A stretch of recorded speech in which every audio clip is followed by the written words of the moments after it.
there is a brutal truth you need to accept. Why can a teacher in New York, after 40 years of dedication, lose half of their retirement fund in a single stock market crash? And why can a young family in Shanghai, saving across 3 generations, risk losing everything? Their money and an apartment they will never receive in a real estate project that has already defaulted. Are they lazy? No. Are they stupid? No. They are victims, but not of bad luck. They are victims of something far bigger, a mechanism that was designed in advance. We are taught from childhood that if you work hard, save money, then you will succeed. That is a lie. Or more precisely, it is only half the truth. The other half, the blind spot no one tells you, is that working hard matters less than what the system you live in decides to do with the money you save. You think you have the right to choose: deposit savings, buy gold, invest in stocks, or buy a piece of land. That is an illusion of freedom. The truth is, you are not really choosing.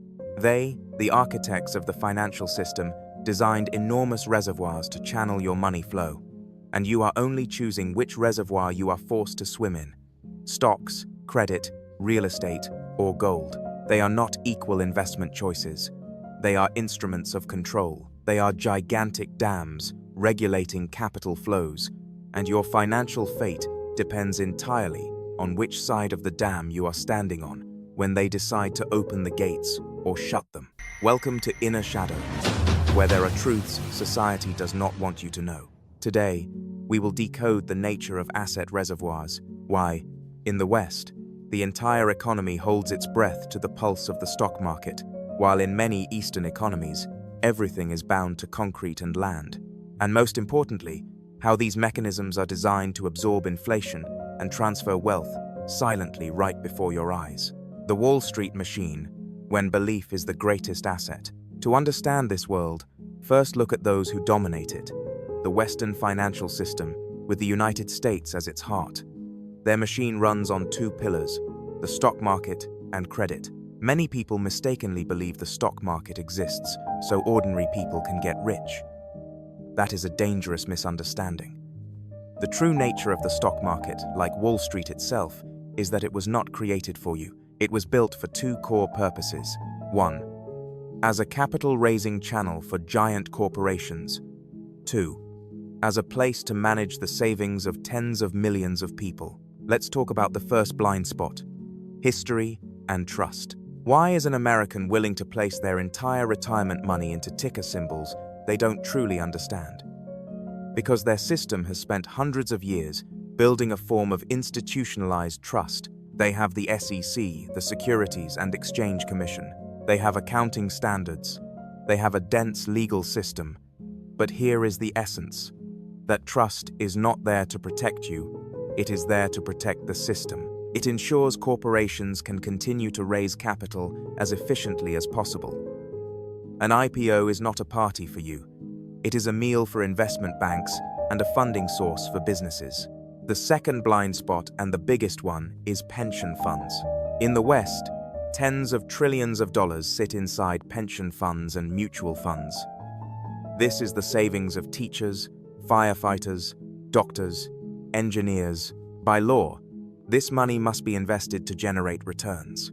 And do you understand what that means? It means the stock market always has a massive buyer, a blind whale that cannot stop. It does not buy because it thinks the market will go up. It buys because it must buy. It is a hostage of the very system it helped create. And they, Wall Street's investment banks, know this perfectly well. They create highly complex financial products. They steer the market because they know that, in the end, pension funds will have to buy, and if the stock market is an engine, then credit is the fuel. In the West, you are not a human being. You are a credit score. That number, not your character, determines where you can rent, what kind of car you can buy, and even whether you can get hired. This is an exceptionally elegant form of soft control. Central banks, like the U.S. Federal Reserve, the Fed, do not need guns to control you. They only need to control the price of credit, interest rates. When they want the economy to grow, they pump out cheap credit. People borrow, buy homes, buy cars. Corporations borrow to buy back their own shares, pushing stock prices even higher. Pension funds look at the screens, see their assets rising, and everyone feels richer. That is called the wealth effect, an illusion designed deliberately. But when they want to hit the brakes, they raise rates. Credit becomes expensive. Money is pulled back. And this is when the nature of the game reveals itself. Look back at the 2008 financial crisis. It is a perfect story of how these two machines linked together to destroy ordinary people. Banks created junk credit for people who could not afford mortgages. Then they securitized it, packaged the trash, stamped it AAA, the highest rating, and sold it to whom? They sold it to pension funds and naive investors all over the world. They sold trash and called it gold. Then, when the bubble burst, ordinary people lost their homes because of credit, and they also lost their retirement money because the stock market collapsed. Who was rescued? Was it the public? No. The U.S. Government used taxpayers' money to rescue the banks, the ones who created the crisis, because the essence of the Western system is this: the risk is yours, the profit is theirs. The system is designed to protect banks and capital markets, not to protect you. Interest rates are just a tool to control the speed of that extraction machine. An inch of land, an inch of gold, when concrete is the system's hostage. Now we move to the East, where a completely different model operates. In economies like China, real estate is not merely an investment channel. It is the pillar of the entire financial system. Why is that? The first blind spot: culture or distrust. People often say it is cultural. An inch of land, an inch of gold. East Asians trust tangible assets, things they can touch. That is true, but it is only the surface. The deeper reality is the youth and lack of transparency in the capital market. When the stock market is seen as a casino where sharks can manipulate freely and insider information is everywhere, people will not trust it. They do not trust numbers on a screen. They trust bricks, mortar, and concrete. Land becomes the safest store of wealth, a bunker against inflation and currency debasement. The second blind spot: real estate is king as collateral. This is the golden key to decoding the whole system. These economies depend heavily on bank lending. And when a business, whether manufacturing or services, wants a large loan, the bank asks, "What do you have to pledge as collateral?" And the most valuable, most preferred answer is land use rights and real estate. And this creates a loop that is almost impossible to break, a self-reinforcing machine. First, businesses use land as collateral to borrow from banks. Next, they use that money to build, or more often, to keep buying land and real estate projects. Next, demand rises, property prices rise. Then, as land prices rise, the value of the collateral sitting on banks' books also rises. Finally, banks feel safer and become even more willing to lend more money. Do you see it? It is a snake eating its own tail. The entire banking system is built on the belief that real estate prices only go in one direction: up. And this is where they, the policymakers, step in. In the West, regulation happens through the price of credit, interest rates. But in real estate-based systems like China, regulation often happens through the door of money, administrative tools. Real estate functions like a giant dam controlling macro capital flows. When the economy stagnates and they want to stimulate, what do? They open the real estate credit gates. They direct banks to pump money into projects. Money flows into concrete. And when money flows into real estate, it does not just sit there. It pulls along many other industries: construction, building materials, steel, cement, furniture, brokerage services, marketing, media. Millions of jobs are created. The economy warms up. But when the economy overheats and inflation begins to threaten, what do? They close the gates. They tighten real estate credit. They impose quotas. They prohibit banks from lending to risky projects. Money flow immediately clogs. The market freezes. The fever breaks. Have you seen the difference? One side uses interest rates. The other uses administrative valves. But what is the trap of this system? It is a hostage. The entire stability of the banking system is taken hostage by the value of real estate.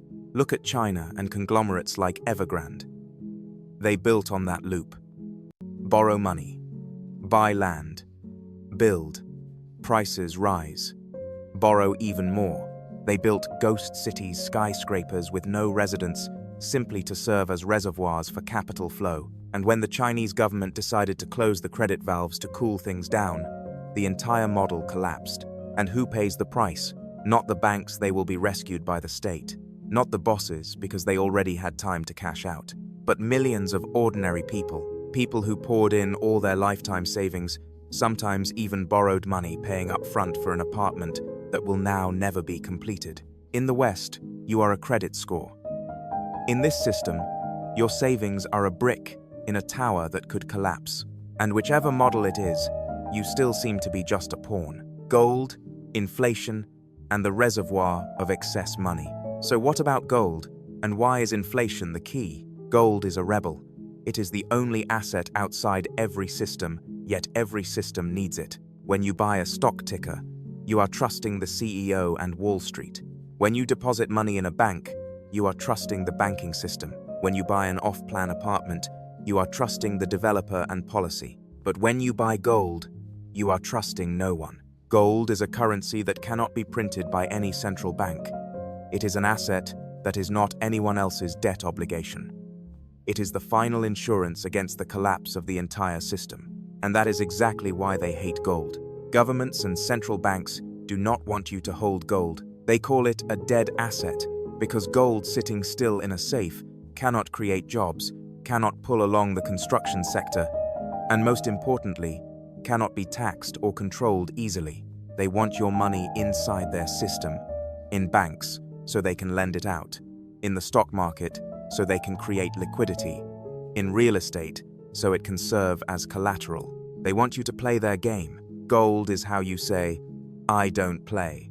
And finally, what is the shared function of all these reservoirs? To absorb inflation. This is the most sophisticated blind spot. When a central bank, for example, the Fed in the US, prints trillions of dollars through quantitative easing, where does that money go? They have two options. One, put that money into the hands of ordinary people as stimulus checks. That money flows to the market to buy meat, milk, gasoline. The result is consumer price inflation, CPI surges.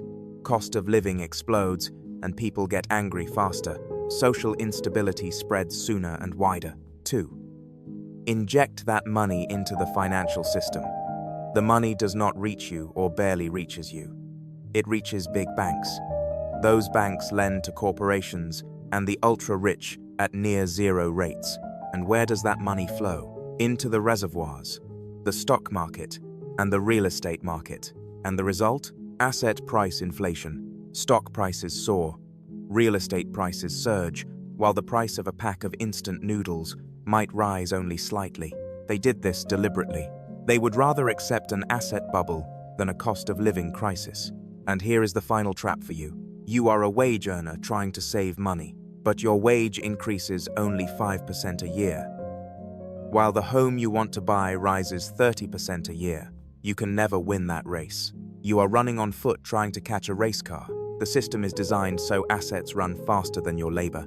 They use inflation to silently transfer purchasing power from your pocket wage earners into their pocket asset owners. You are not becoming poorer. You are just being left behind in a game whose outcome was set in advance. Learn the rules before the board flips. Now you truly know the truth. You know, Wall Street uses your pension fund as a hostage. You know that in many places, the entire banking system is collateralized by concrete. And you know that inflation is deliberately channeled into asset reservoirs. You can be angry. You can curse this system. But that won't pay your bills. You cannot destroy this system. You cannot overturn the board. The only meaningful thing is to learn to play smarter. The system is not broken. It is working exactly as designed. It's just not designed for you. The first thing you must do is wake up. Stop trusting surface-level advice. Rule number 1. Understand which reservoir you are in. You must ask, Which channel does the system I live under prioritize? Where is my money being pulled into? Do they control me with interest rates or administrative valves? Understand the rules of the stadium you are being forced to compete in. Rule number 2. Stop becoming someone else's dead asset. Your money sitting in a savings account is not fully safe. It is being eroded by inflation every day. Worse, the bank uses your money to lend to others so they can buy assets, making you relatively poorer. Your money must move. Rule number 3. Think like they do. They do not save cash. They accumulate assets.